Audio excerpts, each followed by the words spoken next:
السلام عليكم بنات، السلام عليكم لا فامي، السلام عليكم لي زامي. ان شاء الله تكونوا كامل بخير وعلى خير وانتم تشوفوا هاد لا فيديو.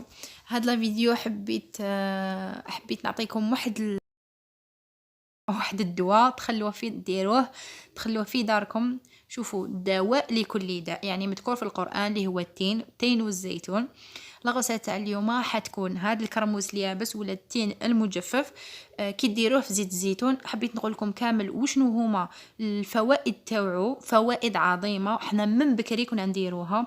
هاد لا فيديو هاديه حبيتها تكون صدقه جاريه على ماني، ربي يطول لها يعني في عمرها، راهي مريضه، ادعوا لي معاها بالشفاء، ربي يشافيها.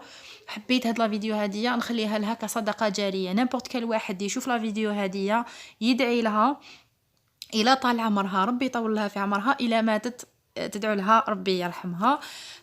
الوغ كيما قلت لكم هاد الوصفه هذه عن تجربه، والله ما راني نكذب عليكم. لا بروف، شوفوا البلاره اللي درتها الله يبارك قد منها. علاج بزاف امراض. اولهم اللي هو مرض عويص وانا تاني تعانيت منه. في السياده تاعي، بنتي يعني زيدت باغ سيزاريان، دونك كان عندي البروبليم تاع لا كونستيباسيون حاشاكم. على بالكم مع لا كونستيباسيون يجوا البواسر. الوغ سيت كامل دواوات. شوفوا الدواء اللي يقولوا له عليه كنت نسيه، زيت الزيتون، سيت كامل القطران. دواوات هادو تاع لا فارماسي، والو ما فادني، والو. حتى نهار قالت لي عليه، استغفر الله، ما ماني ولا يما، المهم نشفى، المهم يما اللي شرات لي هاد الكرموس درتو في زيت الزيتون. قالت لي كل يوم تاكلي عريق 2 حبات 3 حبات عريق كي تنوضوا الصباح. إبا أقسم لكم بالله غير تمتم في هذيك السمانة، ماشي ميم با زعما تقولوا شهر ولا، هذيك السمانة بريت الحمد لله، بريت تنحت لي لا كونستيباسيون وتنحاو لي البواسر هادوك. يعني هذه عن تجربه لاي مراه اللي عندها اي مراه هكا على بالها باللي راهي مريضه بالبواسر، دير هاد الوصفه. الحاجه الدوزيام تانيت اللي تاني كيف عن تجي، دونك الحاجه الاولى لا كونستيباسيون، الحاجه الدوزيام البواسر اللي هما يعني يمشوا كيف جينيرالمون. الحاجه الثالثه تاني سورتو اللي عندهم دراري، يعني مم الكبار، بصح هكا دوكا في الديبي هكا تاع الشتا كي يبدا البرد وكاع، بداو عطوها لولادكم كل يوم تاني هكا عريق الصباح، اعطوا لهم حبه هكا. ياكلوها الصباح عريق قبل ما ياكلوا كاع الماكله. من بعد كي تبدا سورتو اللي ولادهم عندهم الحساسيه، يعني مرضوا صدرهم، اعطوها لهم كل يوم صباح قبل ما يبداو يمرضوا. الا فات خلاص مرضوا لكم ولا معليش ديروها لهم كل يوم الصباح ولا في الليل كامل قبل ما يعني يرقدوا. اعطوا لهم هكذا تاني تحبه ولا زوج ياكلوها. شوفوا عبالي بلي حين تدعوا لي سيوهم ورجعوا لي بالخبر. حاجه تخوازيام تانيت، الناس اللي عندهم هشاشه العظام ولا اللي عندهم نقص فيتامين دي، كيف تانيت كولوا هكا 2 حبات حتى 3 حبات عريق الصباح بكري، يعني كي تنوضوا عريق قبل ما تاكلوا والو، زعما تاكلوا غير هذه ورجعوا لي بالخبر.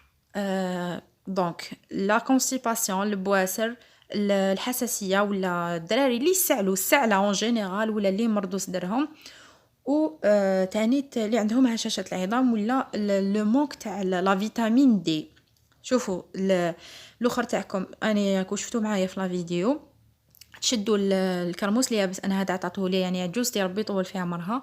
تقسموا الحبه تاعكم، تنحوا لها هذيك لا بارتي الفوقانيه، هذاك اليابس اللي ما ينتكلش، ترموه، تحلوا الحبه تاعكم اون دو هكا بموس ولا ستفوهم كامل في بلاره تاع الزجاج، لازم تكون تاع الزجاج ماشي تاع بلاستيك، باش ما باسكو البلاستيك يتفاعل وكاع، دونك ديروا تاع الزجاج دو بريفيرونس، عقموها مليح، عمروها هكايا وطبعوهم هذه فوق هذه وهذه فوق هذه، وعبزوها مليح بالمغرفه ولا هكا، وعمروها بزيت الزيتون كيما راكم تشوفوا معايا. ومن بعد البلاره تاعكم اون فوا غلقتوها تقلبوها، يعني ما تخلوهاش واقفه كيما شوفوا هنا. بعد ما نغلقها تشوفوا معايا تغلقوا مليح البلاره تاعكم باش ما بيان سور باش ما يسيح لكمش هذاك زيت الزيتون، وتقلبوها على وجهها.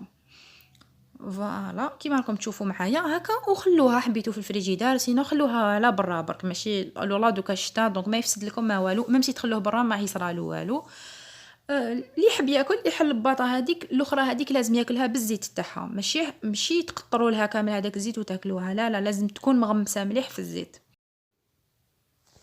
سينا خاوتي وخياتي، هذه الوصفه اللي حبيت نبارطاجيها معكم اليوم، ان شاء الله تبارطاجيوها كامل في لي ريزو سوسيو تاعكم، سواء فيسبوك انستغرام وكاع، باش كامل يستفادوا. سورتو اللي راهم يعانيو من لا كونستيباسيون والبواسر، على بالي بلي راهم مساكن، ربي معاهم يعني، ربي يشافيكم. سينو دوكا نقول لكم، اذا عجبتكم الوصفه ما تنسونيش بجام وتعليق، باش تلحق الاكبر عدد ممكن من الناس يشوفوها، بالك ان شاء الله يستفادوا منها. سينو دوكا نقول لكم تهلاو بزاف في روحتكم. السلام عليكم ورحمه الله تعالى وبركاته.